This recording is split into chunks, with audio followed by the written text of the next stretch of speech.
Cousin Internet. It's me, Cousin Todd, with Mama's Comedy Show. And with me is Cousin Cody. Hey, it's me. I'm trying to do one every time. Hey. Although when I go, hey, that's more, that's how we all used to greet Tony. Is it? Because Tony sounds like that all the time. That's you. Hey. Yeah, like Tony's big thing was, hey, what are you doing? I forgot where we were. I think it was at Halloween Horror Nights one year, and the line to the house was like 65 minutes, and Tony just walked up to the person and went, hey, is that for real 65? And it's just, and the person just looks at him like, what? what did those words mean? But so like when we were growing up, because that's how Tony talked. Every time he would walk in the room, we'd go, hey. How long have you known Tony? Since high school. Okay, I thought I heard you say it like since high school, but you stopped from saying it. Oh my God, Tony used to be. So that was only like a year ago, right? Yeah, you're right. 18. Yes, he was one of our substitute teachers. Tony was in high school a very pudgy, spiky-haired mullet kid with thick glasses, and he really wanted to hang out with the group that I was in, but there were some of the noisy people of the group who were like, "No, Tony Giordano, leave us alone." Oh no! Oh my God! Like I remember Usually full names are either really great or really bad. It's never like an in between. It's never there's Sean Clemens, classic baseball player. He got hogtied in the what? Tony got hogtied. By today's standards, Tony would have shot up the school. Like Tony had every right. Tony had every right to shoot up the. No one has a right. I take that back. Rewind. But there goes our listeners. some of the kids. And I pranked Tony. I think I've said this on the podcast before. Mm-hmm. Like I've always liked Tony. But when I went to his house one day, and something that I still to this day do, I don't like peepholes on doors. Like I don't like the peepholes on doors. I don't like the idea of someone watching me when I can't see them. But what I always thought was just kind of a fun thing was I would go up to the like if I were to knock on your door, knowing you, I would put my hand over the peephole. So one, it makes me feel better, but two, I like the idea of you going, I can't fucking see. What's going? Is this it? Is that guy I cut off followed me home and he's going to kill me? I'm looking down the barrel of a gun. That is my biggest fear. Road rage? I don't know if it's road rage, but mostly someone following me home. Yeah. Or just following me for a longer period of time. Like especially if I've done something shitty. Sometimes it's fun to do. I'm not. I'm kind of an aggressive driver, and by kind of I mean I'm very aggressive, and I hate people when I'm driving because I cut people off all the time. I'm that asshole. Well, sometimes it's fun. Sometimes if you see a girl walk out of the store by herself. Just follow her to the parking lot. That's not what I meant. just follow her about halfway home. Just when you see her start to make those turns that are like trying to throw you off, just keep doing a few of those. Well, I think the reason that had become a true fear for me is because I was actually on my way home. I did cut somebody off when I was in high school. Yeah.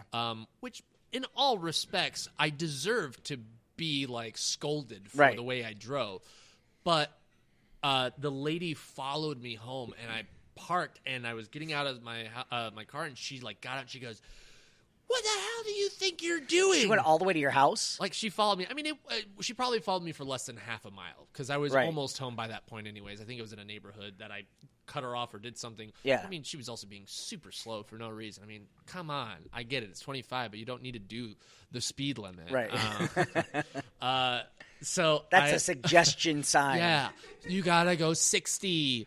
I was like, leave me alone or whatever. I was like, whatever. She's like, do you want me to go and tell your mom? And I was like, no, leave me alone. And she ended up driving away after a minute. But it was so. Do you want me to tell your mom? Yeah, it was like the weirdest. But I felt so vulnerable in that moment. I was just like, who is it? This is an old lady who's just scolding me, and her daughter was in there. Too. I don't remember how old she was. I didn't ask. I wasn't like, hey, how old are both of you? For purposes of telling the story later. It was just, but that ever since then, I have that fear because I was like, oh man, people are fucking crazy. I've only been followed home one time. and it was after I rode the Haunted Mansion at Disney World. I was assured that the ghost would follow me home. God damn it. I literally, for a half second, I was just like, oh, really? And then I was like, oh, damn it. I can't believe it. How was your week? It's good. I was a little sick for Monday and Tuesday, but I got an electric scooter that I paid like $300 for. Wait, what do you mean an electric? Have you ever been to like a two-wheeled scooter? Yeah, like have you been to Atlanta or like Texas or I don't know, where California? they have those ones that you they're called rent? Bird or whatever Yeah, it is, yeah, where you yeah. can rent it. It's like cheaper than Lyft. Apparently, they're all over the place, like in California too. Yeah, like where what you do is you order. Or you see one. It's kind of like Pokemon Go. Because, yeah, you find one. You have an app, and you try and find, because it has like a GPS in each one of the actual scooters. Yeah. And so you have to go and locate it before somebody else. And what you do is, when you get to the actual scooter, you scan it with like the little, it's a QR reader, kind of like a on your barcode or phone. whatever, on your phone. You scan it, and then you rent registers, and it just rents it. So it's like I think a $1 or $2 service charge for the initial rent. Yeah. And then you can take it wherever. And that's the problem is people are like just leaving it. Yeah, wherever. people are just leaving it like fuck it. Like I'm going to the CVS. Whereas like in some of the newer cities, like I think San Francisco, Orlando, even like they have designated spots for you to kind of like lock up the bikes that you can rent. But they don't have that in the cities with the scooters, and they're just strewn everywhere. And so it really becomes like a challenge of trying to go around the city and find, and sometimes you're walking for a little bit just to find the closest one. You're like, I'll just take a lift. It's not worth walking. Ew. But when you get one of those suckers, dude, it's fun and it's fast. You have to put in like your license and all that stuff. Anyways, it inspired me and made me want to get one for myself. I've been looking at it for a while, and I finally decided to, just go in and buy one because my company, my other job that I work with during the day, they reward us for, customer satisfaction and like feedback. So they reward us with Amazon gift cards and such. So I built up, credit over time, and I was just like, you know what? I've got enough. I'm going to buy it. I get it Monday, use it. I use it like the next day or something. And then the following day I charge it and it won't turn on. Oh no! So there's like a short, and I was like, "What the heck?" Did you return it? I'm about to, but it's a giant box, so like I have to carry that somehow in my car to get it to a FedEx thing. But they're gonna replace it. But right, well that's it's good. Just, I don't know. It's just annoying. It's like first world problems. It's like, God, I just got my electric scooter. That thing goes fast. It's like 18 miles per hour. Yeah, you can order Amazon anything in the mail. Will deliver so many different things. I luckily was. Yeah, and it's a huge box. I mean, it was the size of this table, which all the listeners can see. Yeah. It was probably like 40 by 20 or something that it came in. Because, you can literally order anything. You can order a golf cart through Amazon. Yeah, it's stupid. I mean, you still pay like quite a bit of money for it and stuff, and the shipping and all that. Yeah. But UPS that's why you get Prime. Yeah. Get Prime, you get that free shipping. Well, not always. No, I haven't come across. It has to be with certain Prime items. Oh, right, yeah, of course. Or you know what I've been into lately with Amazon is you get that option of, are you in a rush for this item? Mm-hmm. And if you say no, you get like a $5 credit towards a later item. Oh man! So like I was ordering things and it's like Christmas gifts. Yeah, and I'm like, what is the expected arrival time? And it's like December 12th. And I was like, okay, I don't care if it comes December 12th. Yeah, $5 for in my account. We need to do a recap of last week. Oh my gosh, so great! So last week we did the Win a Date with Cousin Ali, the dating game, right? And he chose contestant number 1, whose name was Nicole. Just saying. And don't know if that was the right choice. And they did the date on the stage. If you didn't listen to the episode, go back and listen to it. It was a lot of fun. Mm-hmm. But as soon as we cut, he was immediately chatting her up. Oh, yeah. They were inseparable until the start of the show. Yeah. And then she and her sister weren't going to stay for the show. Like beforehand, I said, you guys feel free to stay after the show if you want. And they're like, no, we got plans. And then they stayed for the entire show. Mm-hmm. He ended up getting her number, and they've gone out a couple of times. Yeah. Yeah. Yeah. I'm really excited for him. And we're gonna do the Win a Date with Cousin Cody next. Well, let's do it. I already wanted to surprise you with it. I already paid for the ad on Facebook, and we're running the ad right now. And it said, "Dudes, welcome to." No, I didn't. I didn't really. I was literally about to go on my face. I was like, "Oh no." No, we should definitely do it again. Oh, this will be an announcement. We should announce the 20. Is it 21st? I texted you about it. Oh yes. Here. Is it the 21st? I think so. Also, don't take my actual submission as a real character. Oh, I think it's funny. So is it the 21st? Is that a Friday? What's today? The 7th? Yeah, yes. 7th, the 21st. It's got to be the 21st. So the 21st is going to be our 10th annual Christmas show. Confirmed the 21st via text message. All right.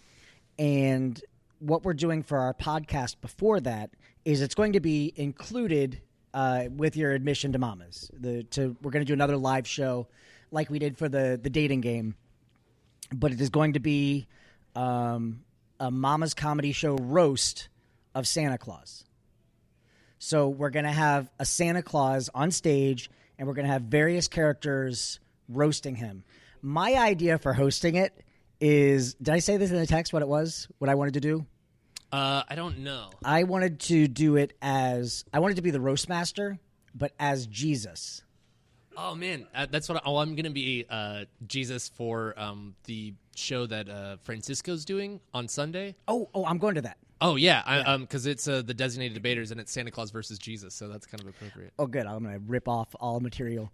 It's probably not going to be good, so I want to come up with your own. Well, I've already been thinking about, like, what would Jesus say if he was roasting Santa Claus? He's like, the day is about me, but you son of a bitch. You know, like, I think I'm going to take everything that way. Like, I'm just angry that he's getting all the attention. Except Fox News, they get it. My joke is just dumb, but I think I'm going to come up with a lot of stuff that almost doesn't make any sense. for Jesus? No. I meant for the character I chose. Do you know what you're debating? Oh, I meant, sorry. I was using it for the roast, I meant. Oh, right. But yeah, for the debating, I don't know, because the topics are chosen by the audience. So the audience submits different topics for us to debate beforehand. Abortion. Sure, yep. That could be one. Normally they go with a little bit more fun ideas. Mueller's probe. Mm-hmm. Yep, we're really getting there. Mostly like, do you wipe front to back or back to front? If you wipe, if you're a lady and you wipe back to front, that's how your vagina makes yogurt. Threw up a little in my mouth. And then so it follows don't do you that. on your way home. Your yogurt follows you home. Ooh. Yeah, it's a fun format. I think they were trying to do it for Fringe. Oh, my friend got into Fringe called No Shame, which is a sketch and improv show that'll be happening in I miss doing Fringe. Yeah. And I think I said this. We did like a post Fringe episode of the podcast. Like when we did Duty Humor, which was my sketch comedy show. Right, yeah. Like we did so well with it, and I loved doing it. Absolutely. But when I started doing Fringe, their kind of slogan for Fringe was gourmet theater on paper plates. You could get into the festival for just under $400, and tickets for all of the shows. At one point, the most you could charge for a ticket was $7. Wow. Like that was the most you could charge. And I was like, you know what? We'll charge $5 because same thing with Mama's. Like once you've been here, for me, $5 is I just want you to come back and not feel like, you wasted your time or and you're like it's $5. And for the Fringe Festival where you're binging on so much theater, it gets so expensive now because people are charging $15 and then you have sure they're having some of these shows, man, have like 80 people in the cast. That's very exaggerated, but I mean it is like an enormous cast. Or someone like the project, there was a church that did Our Town a few years ago and they did have a cast of like 30. Yeah. But the problem stems from the Fringe. They're a local organization and they're support the arts, everything you do, but the cost for the shows increased. Like now, if you want to do a show, you're looking at a minimum of $1,000 to get in. Yeah, and because it's $50 at least for just to get into the lottery at this point. And it's like if you don't get in, there's $50 down the drain. And the people who are producing these shows need to make that money back. Mm-hmm. And I remember the last year we did our show, It was Judy Humor's Christmas Spectacular was that show. It was like our 5th Judy show. Mm-hmm. And it cost me $1,500 for the show. Wow. To get the show in. Yeah. We were in the venue that I wanted, that was like a medium-sized theater. I want to say it's at like 130. But charging $5 a ticket, even though we sold out and I was able to pay the cast, it wasn't that much. Yeah. But it's just one of those things where I mean, even the same with Mamas. Like, you guys all get paid. Frankly, you guys get paid more than I do for the shows, because it's important for me to pay you as the artist. You're doing work. But also, the audience, I don't ever want to screw an audience.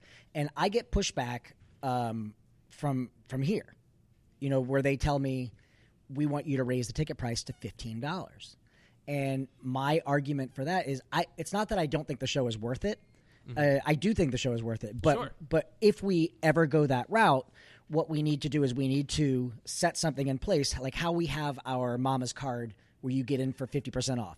Well, something like the regulars, like, we need to work something out where we can get them like a platinum card where, with this card, you will always get in for $5. So we'll still do the 50% off. Like, that's something that will come later. But my argument with them about this is, if we raise our ticket price, you can never bump us from the room. Because when you bump us from this room and we have to go into a bigger room that we have to flip over, our show starts 45 minutes late. And if I'm an audience member and I paid $15 or $30 if I brought a date, and the show starts 45 minutes late, I'm going to be pissed. Oh, absolutely. If I paid $5, I'd be like, all right, yeah, I'll hang out at the bar. If this show worked like a well-oiled machine, which it does not, which is just, it's part of the nature of this show, I would understand where we would be needing to charge $15, but there are nights where, I mean, no offense, but there's times where we don't have the right text and stuff, and they're coming into it blind, and they're doing their best to get things going, but I mean, they're also responsible for the seating and all the other stuff. And it's like, if you're going to require us to, charge more, then we're holding ourselves to a higher standard, and as well as you need to also hold your own staff to a higher standard. And you need to show where that money is coming from. Like, if like our show, our gate price is $10. Yeah. Which is still a cheap show. It's absolutely. It's less than a movie ticket. Yeah. If you are a regular and you come here and you're paying the $5 because you've been before or whatever, and then suddenly that price increases, I don't feel bad if I'm paying an extra $2 or an extra $2.50 as a regular. I don't feel bad if I can see that money has come back. If I can see, oh, well, now there's a greeter at the door, or now there's a better light system, or we have, there's got to be an added element of something. Right. There has to be some sort of improvement to the overall show quality. It may not necessarily be the content that's within the actual show, but the presentation of it. Right. From the beginning before they walk in to the end when they walk out. Can you think of an experience that you've had with any sort of business? Like, Disney does it all the time. Mm-hmm. Like, where Disney, and I get that they're constantly adding to the park. I get that, but with Disney, what is a ticket price now? It's too expensive. $117.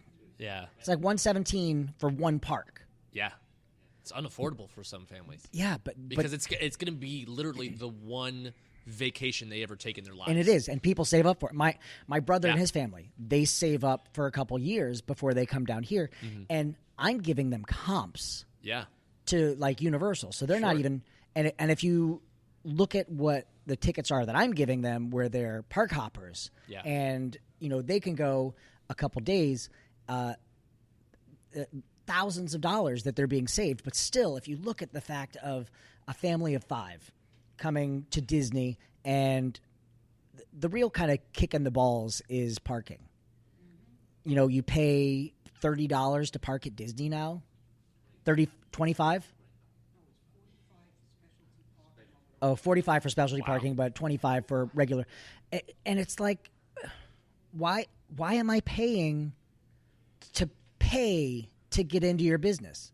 Like I stayed at a hotel in San Francisco, and I rented a car, and I go to the hotel, and it was $100 to they didn't have self parking, $100 a night to leave my car there, and I'm like, what? But I'm paying. It was an expensive hotel. Sure. I'm paying a lot to be at this hotel. Why is it so much money for me to keep my car here? It's not like my car is also in a room where it's also getting fed a continental breakfast, and it's getting turbocharged, or like I'm getting a new oil change and stuff. Like it's like it's just sitting in a fucking spot. Yeah.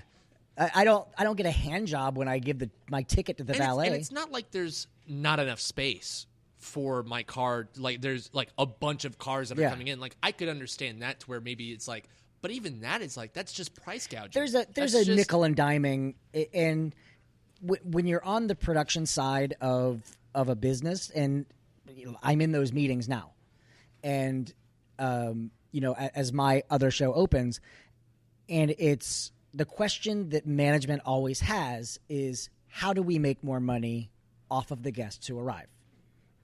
Like that's the number one thing.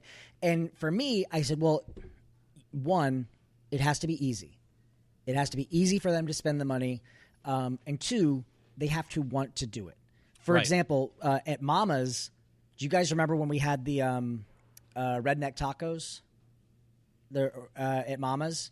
It was we call them redneck tacos, but it's a Fritos bag split open with chili and cheese, and you just have a fork right in the bag and you eat it. Oh yeah, I mean I've had. They one were of those delicious, absolutely. and they were only $5, which I think, all right, that's a good price. It's not expensive to make either. It's very cheap. And the day we did it, we sold out, and I think we had it for maybe a month, and every time we had them, we sold out, and then it came down to someone, not wanting to make the chili. And this goes back to my argument of if our show was cheaper, but we really were able to provide more of those things. Like honestly, if our show was a 2-drink minimum, free to come in, 2-drink minimum, they would make more money here. Yep. Tiffany happened to just walk in and it was like, yes, the bartender, but we wouldn't. Right. You know what I mean? Because we don't get any of that. Sure. The elf show that I did here in town last year, they contacted me and they wanted to do it again this year for the holiday season. And ultimately I talked to the cast and they were like, no, we're all busy. And but what Holiday Inn wanted was fine. I was busy too. You want to be a clown elf? I would have. I mean, they. If I wasn't so busy. Cousin, did you see that show? No, it was one show I did. I wanted to see really badly, and it just never worked out. Cousin Devin of Mama's. Yeah, she was in it. Yeah. No, I know. She rubbed it in my face a lot. But yeah, they were offering it for free because they know we have all of these people come in for this show. We're making money off of selling them drinks and selling them. I don't know. I have a strong dislike for feeling gouged. And I don't want to push that off on anyone. And like I said, I am not against us ever raising our price.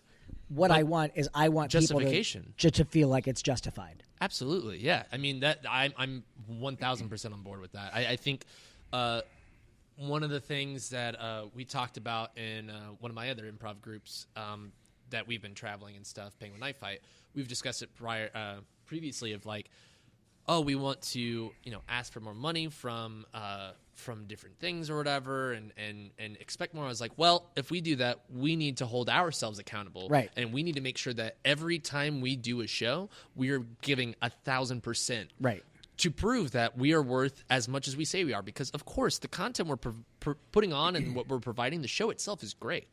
I think though, professionally, if we're going to request more, they're going to expect more. Right. And so you need to provide that service all the way through. And I know I do. I hold myself accountable. It's like, hey, if I was really shitty during that, I'm going to hold myself accountable, because it's like you got to walk the walk if you're going to talk the talk type of thing. Back onto the Disney price and the constantly Disney, how they raise the price like every other year. Yeah. It just keeps getting jacked up.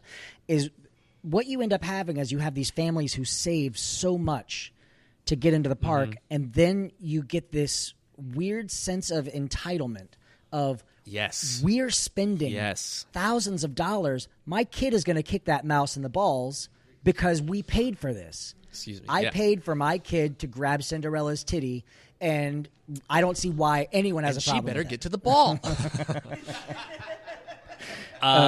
I genuinely, I mean, as a person who has worked at the theme parks in the operational, like customer service oriented portion of it, I always at first was like, oh, at the same time as they are entitled, it is also a privilege. Right. Whereas there is, working at a grocery store as well, I made this comparison. I was like, the attitude and demeanor of people, it's interesting because it's like you have leadway as an employee for Disney or Universal or whatever, because you're like, oh, same time, I don't have to give you these things. Right. As much as you paid for it, I can still deny you. Yeah. Because that's the great thing about working at a theme park is you may break the rules or you may be too disorderly or whatever. It's our own park. You're paying for the right to just be there. Whereas with groceries and stuff, that is someone's life you're putting in. That's somebody's, I don't know, livelihood is the right word, but that's everybody needs groceries, and they're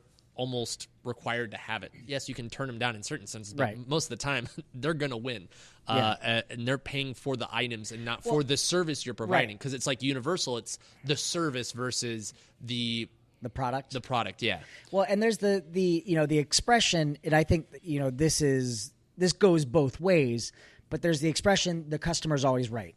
And I feel like that applies in a lot of cases, but then there are so many instances where the customer is abusing that phrase. Yeah. I mean, the customer is trying to take advantage of something, and I don't know. Sometimes they look for fights. Right. I think looking at people videotaping and stuff, I do think a lot of those are justified. But a lot of the times I see things where it's man, it feels like you just kind of agitated someone to get them to react so that you could post this. Well, it's like the customer service people who are so calm and they're just waiting for you to flip out so that they can go, sir, I don't have to tolerate that language. Click. Yep. So they will just annoy the shit out of you until you go, fucking bitch. Yeah. Oh, I can't stand. I think what I hate the most is people that think they know everything. This is the quality that I think is the root of it. Cody, let me tell you why that. Yep, okay, great. No, that's fine.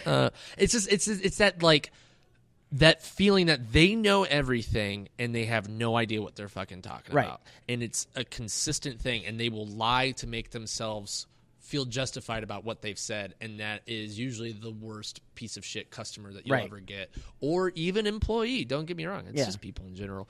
But I think that's what it goes all down to. I don't know. I've kind of lost my comedy podcast. Well, yeah. Well, I mean, yeah. This hasn't been very funny. You failed this podcast. That's what I'm here to do. Fail, baby.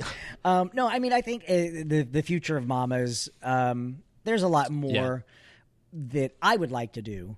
One of the things that we're looking at now, like this upcoming, the 21st podcast, incorporating the podcast into the show. I mean, they are still separate, but things like... But having a pre-show, I thought the last week, the The what? Yeah, no, we need too many people. No, I was listening back to last week's episode. Cousin Megan.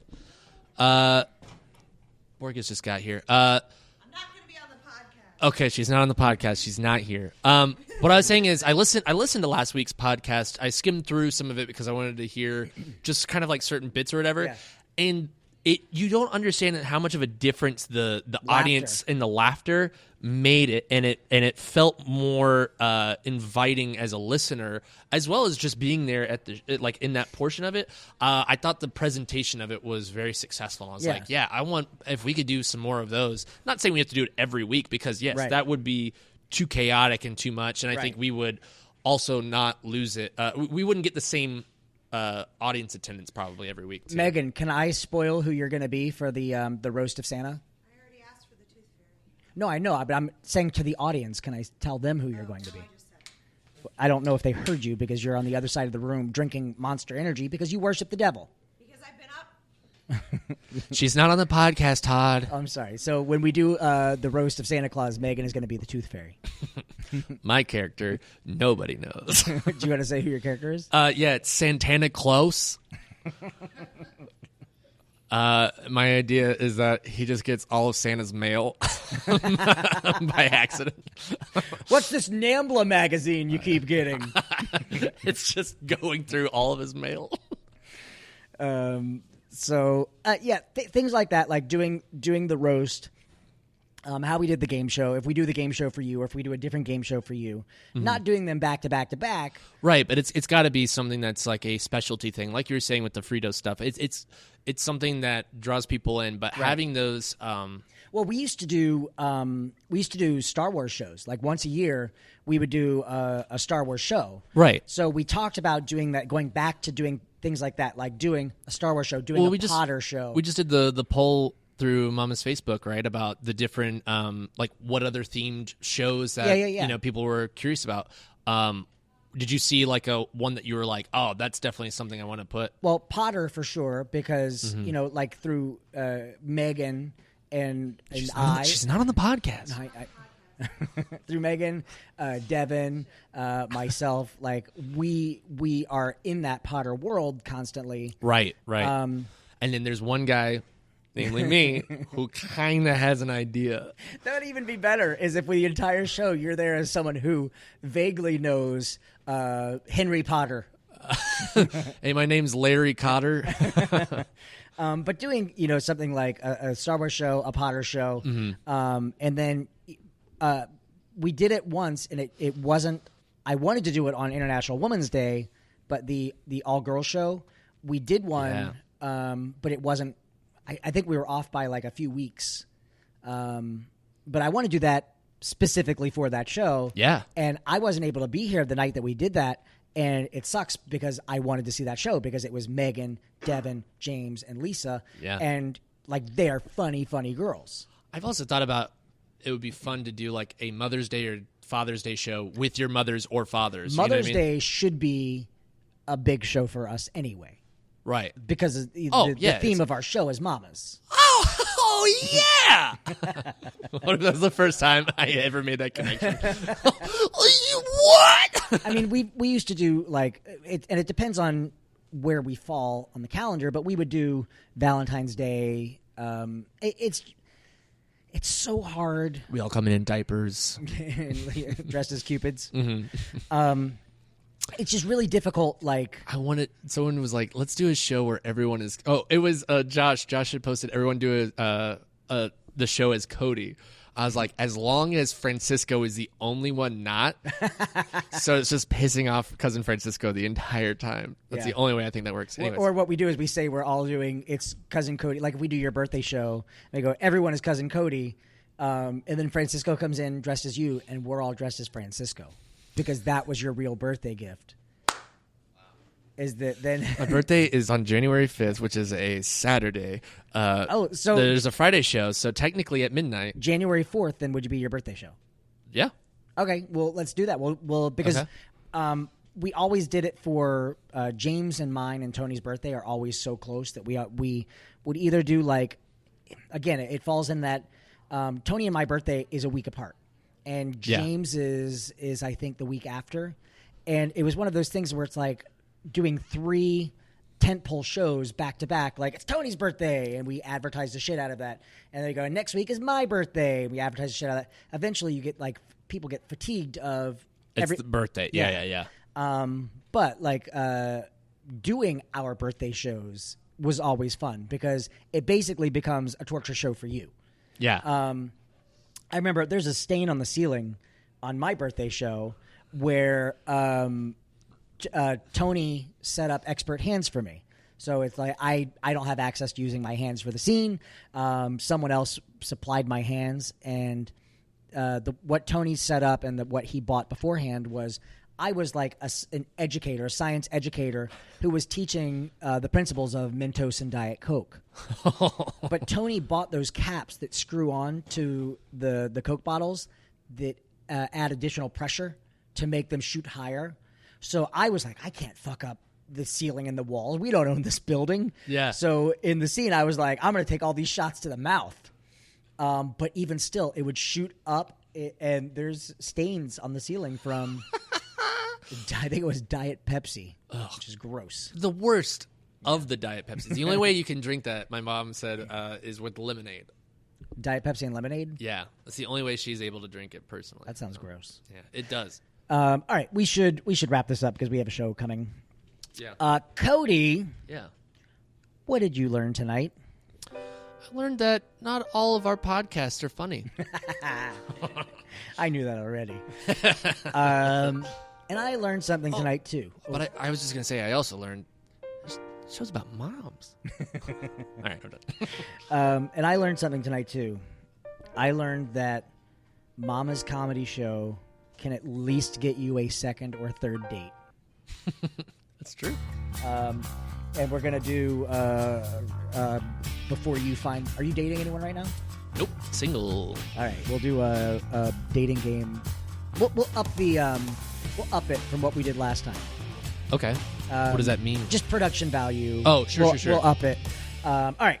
We're Mama's Comedy Show. We're here every Friday night at 10 p.m. Call 407-363-1985 to make reservations. You can find me, Todd, on Xbox Live, Duty Poo Poo. Did you see my kill?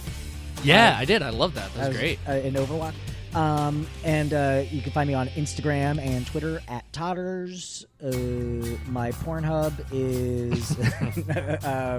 my Snapchat is... porn is... Judy Poo Poo. Hey, I am a strong believer in sign up for those porn accounts because they see what you watch and the recommendations that they will give you. And the recommendation. The recommendations they give you are worth it. Recommendations also sounds like a porn category. Because, you know what, if you don't, then all you're going to get are those, like, stepsister videos that are flooding everything. So yeah, we get it. You want to fuck your stepsister.